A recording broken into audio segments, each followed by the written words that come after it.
munsi w'ejo mwarumvise ingene inyeshamba zatikiye neza na neza kuri poro ya Karundu. Aya makuru umusesanguzi yarageje kubabwira ingene ibitero by'amadrone CH4 ya FARDC yashoboye kuba yibasira inyeshamba aho zari zikoraniye. Amakuru dufise nuko zari zikoraniye mu nzu bariko barakora inama, harimo aba officier barenga 30 bariko barahakorera inama, maze drone canke koresha FARDC iza kumva iyo nkuru maze ibihereramo izana drone maze ibombarda muri ca kibanza baba officier canke zanyeshamba nkuru zariko zirakorera mw'inama. Ibi byose ndazi yuko mwagiye murabironka mu makuru agiye atandukanye. Muri kano kanya ndaje ndababwire ubuce uno muhari w'inyeshamba za M23 aho bitwa neza na neza iremera ni ku cicaro gikuru c'abafurero canke sheferi y'abafurero, aho umuhari w'inyeshamba za AFC M23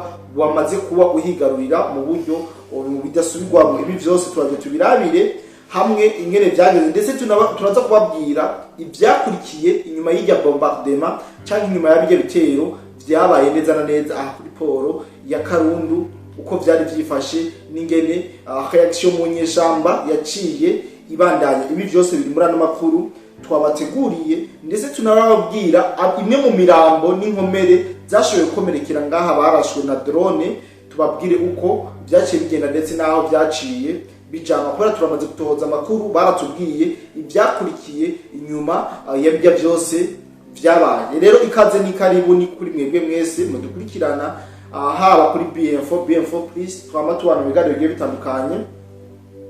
Ndabasabe kwiyabonesha mwe mutarabikora, hama tubandanye tubabesha. Hafi aho mu nkundire manzi ndamutse cyane abantu bose badukurikirana aho baherereye hose, by'umwihariko abari ngaha mu gihugu cyacu cyiza cyo Burundi, abumva n'ururimi rw'ikirundi, ndavuga abari mu Burundi, abari mu Rwanda, abari muri Congo, Kenya, Uganda, Tanzania, Mozambique, South Africa n'andi henshi muherereye muri Afrika. Tutokwirwa turavuga turabizi ko muri henshi, abari Burayi, abari muri Amerika, Asia, Oceania, mwiriwe cyangwa mwaramutse bitegwa n'amasaha muriko muradukurikirana. Nkuko bisanzwe ku munsi w'ejo mwarumvise iraswa ryo kuri poro Karundu, ndetse haraswa inzu yarimwo aba officier. Nubwo iyi nzu ikiraswa canke aba officier bakiraswa, twagiye kubona reaction idasanzwe, umubabaro udasanzwe mu nyeshamba, aho baciye batangura gusohora amatangazo ikitaraganya bavuga yuko ari FARDC yarashe mu bene gihugu,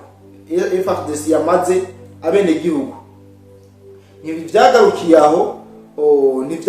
aho, twaciye dukora amatohoza ku basanzwe begereye iyo poro Karundu, yaba ababa ngaha muri kuri Karundu ndetse n'abandi bakungumani bose basanzwe baba muri ibyo bice. Tubabaza ikijanye n'abene gihugu biko biravuga yuko boba bishwe nayo madrone FARDC yashoboye kurasa. FARDC ntiyoza iharire ngo siyo yaharashe, c'est vrai FARDC amadrone yaho niyo yaharashe, ariko AFC M23 yaje ivuga yuko barashe mu bene gihugu, bishe indiri ya bene gihugu. Amakuru twatoje mu bene gihugu nuko batubwiye yuko banaduhakaniye yuko atamene gihugu numwe yigeze ahasiga ubuzima ngo wanashaka. Aho barashe hari inzu y'amanama, barashe inzu y'amanama yariko irabera n'inama y'aba officier b'inyeshamba z'igihugu cy'u Rwanda. Aya n'amakuru yizewe n'amakuru twamaze gutohoza, mbere abeshi bakabavuga yuko hoba harimo n'inyeshamba imwe muri zijya nkuru Wiringoma, ariko n'amakuru tutarabasha kumenya neza ngo tuyatohoze.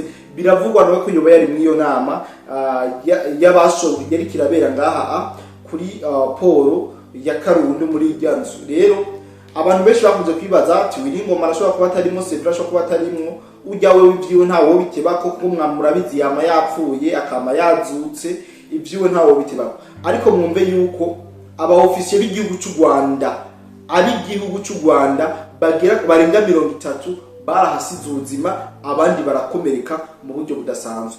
Amakuru dukura ku mirongo y'urugamba nuko inyeshamba zo zaciye zikora reaction kugira ngo zerekane yuko abene gihugu bahohotewe, kumbe ari inyeshamba bameshe. Ibi ndazi yuko aya marira y'inyeshamba murabizi ko muyamenyereye mwebwe mese mudukurikirana, murabizi ko zamaziri zabaturashe neza kuko. Ariko muri kano kanya sinje kubabwira ingene zino nyeshamba zarasiwe ngaha muri Karundo. Kuraswa zararashwe, gupfa zarapfuye, ahubwo hari ibindi vyakurikiye abantu benshi bataramenya. Imbere yuko ndababwira ikijanye n'aka gace kigaruriwe n'inyeshamba z'igihugu cy'u Rwanda ndetse n'icyatumye aba wazalendo birotira muri ico kibanza maze inyeshamba ziza kwinjira, ibi vyose ndaje ndabibabwiye.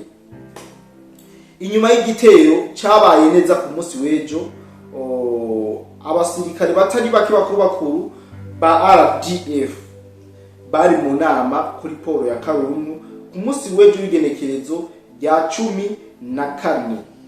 Muravyumva, mwibarabara rya Bukavu Uvira haribonekeje inyuma y'irya operation, inyuma yo kuharaswa haribonekeza imiduga yuzuye abasoda n'amaambulance zigenda mu gisagara ca Uvira zongera zivayo. Biboneka ko zagenda zongera zigaruka hari ivyo zigiye gutora, bisigura yuko inganda zatikiye ngaha ku mahari w'inyeshamba z'igihugu cy'u Rwanda. Inganda zaratikiye ndetse hakaba hariho n'amakuru yemeza yuko n'umukuru w'igisagara ca Uvira yaguye muri ico gitero.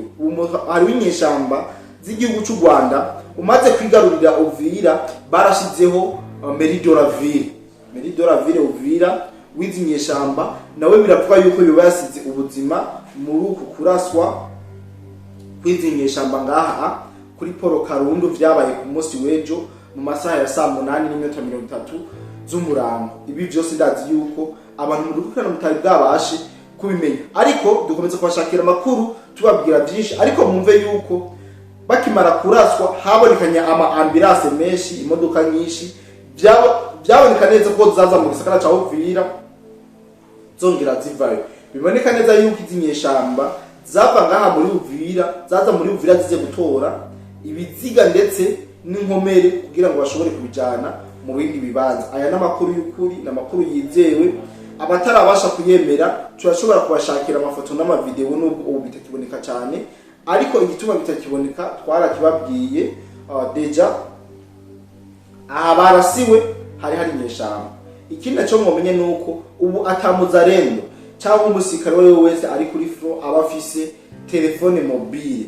Ibi vyatumye tutakironka cyane amafoto n'amavideo, niyo tubirose tubironka haciye imisi 2 cyangwa 3 ivyo bintu vyabaye. Ariko rero mwumve yuko ejo ku munsi w'ejo inganda zatikiye. Kino babwira nuko agace kitwa Remera muri nukuvuga ni nko kucicaro gikuru c'abafurero Cheferido Bafurero. Ku munsi w'ejo amakuru twarose nuko M23 yarayirikira hagenzura atakibazo na kimwe. Abafurero n'ababembe nibo bantu ba mbere bari basanzwe badacana uwaka, ndetse badacana uwaka n'abanyarwanda cyane ndetse n'abanyamurenge. Ariko kuri no munsi bino bice baherereyemo inyeshamba ziko zirabigenzura 5/5. Dushobora kwibaza ataba abafurero ntibashobora kwagirira ikibazo, aba bafurero ntibashobora guhabishwa. Amakuru dufise nuko ubu inyeshamba zamaze kuba zihashika, ivyo kwankana urunuka abafurero batekereje, ndetse na wazalendo yatazi impamvu yashoboye kwirotira mw'ivyo bibanza.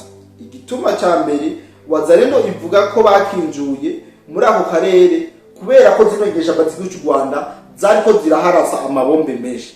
Ico ni ca mbere wazalendo byatumye birotira ngaha muri Remera.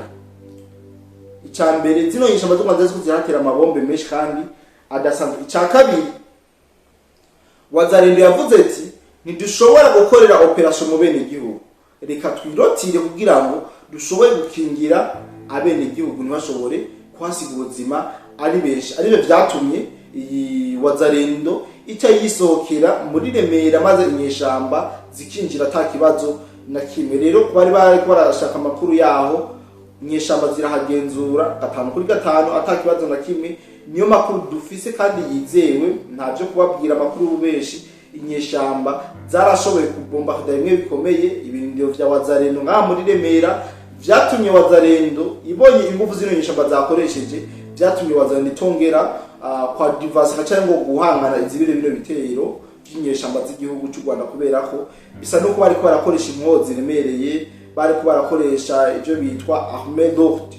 Donc ibijya bikoho nyene by'inguvu nyinshi nibyo byakoresheje bituma abazarendo badashobora gutena canke badashobora gusubiza inyuma bino bitero byizinyesha amaze birotira mu bibanza bari basanzwe barimo. Amakuru ngo kubasangiza nayo ndabashimire cyane bego mwese twabaye makino ngano ndizira ko tubona kubana mu kindi kiganiro cacu cuno munsi w'iteka Imana bikunze.